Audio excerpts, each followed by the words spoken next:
What if I told you that knowing exactly when to sell your stock could be the difference between financial freedom and a lifetime of regret?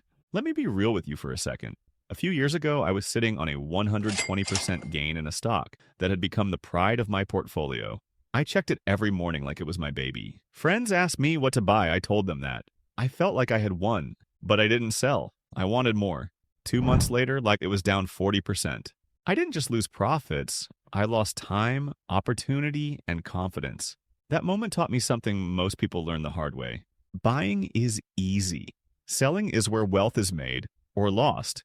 And yet, nobody really teaches you how to sell. They talk about the best stocks to buy, the hot trends, the next AI play. But when it comes to exiting, crickets.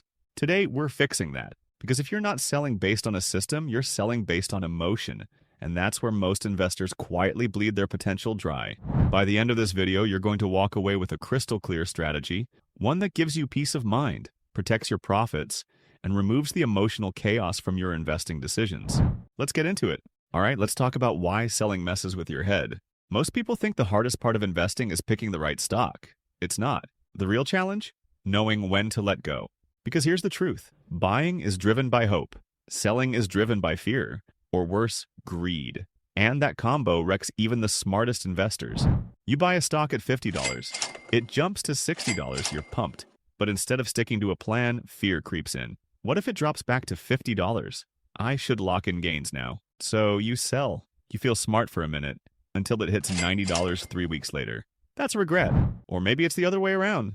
You're up 80% on a stock and greed kicks in. Why sell now? This thing could double, so you hold. Then the stock drops 40%. Now you're back at square one, or worse. This emotional tug of war is not random. It's wired into us. A study by Dalbar found that the average investor underperformed the market by more than 3% annually over the past 30 years, not because they picked the wrong stocks, but because they timed their entries and exits emotionally. Fear tells you to cut your flowers and water your weeds.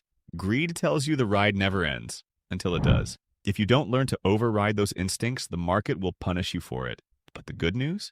You can rewire your decisions by asking one simple question. So here's the first question I always ask before selling. This rule is brutal in its simplicity, but it's the foundation of smart selling. Ask yourself, would I still buy this stock today at this price? Knowing everything I now know? If the answer is no, you shouldn't still be holding it. See, every stock you own had a purpose when you bought it. Maybe it was insane earnings growth, an under-the-radar opportunity, or a macro trend you believed in. But things change. Companies change. Markets shift. And if your original reason no longer holds water, it's time to reevaluate. Holding onto a stock just because you've had it for a while? That's nostalgia, not strategy. And here's the kicker. The moment you start saying, I'll just wait for it to get back to where I bought it, you've fallen into what's called anchoring bias. The market doesn't care about your entry point. It only cares about value right now. Let's reframe something important. Selling at a loss isn't failure. It's discipline. It means you're protecting capital, not feeding your ego. And selling at a gain when the purpose is gone, that's not missing out on more upside. It's moving your money into something with better potential today. This rule alone can save you from years of regret if you're honest enough to use it. Next up, let's talk about a rule that saved me from myself. Most people buy a stock with a dream. Few buy it with a plan. Here's the difference. The dream says, I hope this goes to the moon. The plan says, if this goes up 30%, I'll take some profit. If it drops 20%, I'm out. See the gap? This rule is simple but powerful. Set your sell rules before you buy. That means having two things in place. A price target, the level where you'll lock in gains. A trailing stop, the level where you'll cut your losses or protect gains. Let's say you buy a stock at $100. Your plan is to take profits if it hits $150 and use a trailing stop that sells if it falls 20% from its peak. Now imagine the stock shoots up to $180. Amazing! But instead of guessing what to do next, your trailing stop sits at $144. If the price pulls back, you still exit with a solid 44% gain. You didn't panic, you didn't get greedy, you followed your system. These triggers aren't just numbers, they're safeguards against you. Because in the heat of the moment, logic disappears. We start chasing, hoping, second-guessing, and that's where wealth quietly evaporates. You don't rise to the level of your expectations. You fall to the level of your systems. Set your exit rules when your head is clear, and you'll never again have to sell in a storm. Okay, this one's tough. but so important if you're holding a winner. Here's a sneaky risk that catches investors off guard. You're winning too much. Sounds weird, right? But let me explain. Let's say you bought into a breakout stock 5 years ago. Maybe it was a big tech name. It's grown like wildfire. And now, without realizing it, that one stock is 40, maybe even 60% of your entire portfolio. You're not diversified anymore. You're exposed. Sure, it feels good.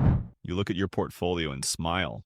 But here's the truth. The more concentrated you are, the less control you have. One bad quarter, one regulatory hit, and your entire financial foundation could crack. Emotionally, it's hard.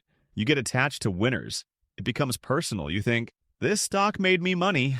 I owe it loyalty. But the market doesn't care. It rewards risk management, not sentimentality. Let me give you a quiet example. A friend of mine once held a huge position in a stock that had 10 times.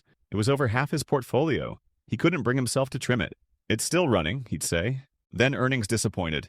It dropped 35% overnight. He lost more in 48 hours than he'd made in the previous 6 months. If he'd just rebalanced, sold a portion while keeping some skin in the game, he could have preserved his upside and protected his foundation. Rebalancing is not giving up on a winner. It's keeping your portfolio alive long enough to keep winning. Discipline over dopamine. That's the game. Now, let's fix the mindset. Here are 3 mental tricks that work. Let's be honest. Most of the pain around selling isn't financial. It's psychological. It's not the money you lose. It's the what if that haunts you. So how do you take control? Here are 3 mental shifts that will completely change the way you sell. 1. Write your exit plan before you buy. This one's a game changer. Before you even click buy, ask yourself, what would make me sell this? Write it down. If earnings slow, I sell. If it hits 40%, I take half. If it falls 25%, I'm out. By committing up front, you take emotion out of the moment. You're no longer reacting, you're executing. 2.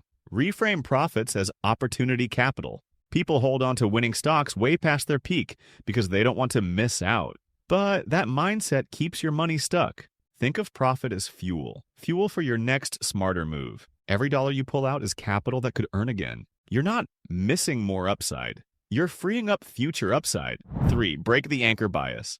This one destroys portfolios quietly. We tell ourselves, I'll sell when it gets back to where I bought it. But here's the problem. The market doesn't know or care about your entry price. What matters is this. Would you buy this stock today at today's price with what you know now? If the answer is no, then why are you still holding it? Let go of the past. Trade with the present. Because regret doesn't come from missing the top. It comes from knowing you ignored the signs. Here's when not to sell, and why holding might be smarter. Now let's be clear, not every dip means you should sell. Some of the worst investing mistakes happen when people panic and sell a great stock for the wrong reasons. Here's how you know it's better to hold. Ask yourself, did the fundamentals actually change? Or was it just a headline, a scare, or short-term noise? Let's say a company you believe in drops 15% because of a bad news cycle. Not bad numbers, just sentiment. If you've done your homework and your reason for buying still holds, that's not a signal to sell. That's a test of conviction. This is where trailing stops can hurt more than help. Imagine a stop gets triggered during a flash drop. You sell. Then 2 weeks later, the stock rebounds and hits new highs.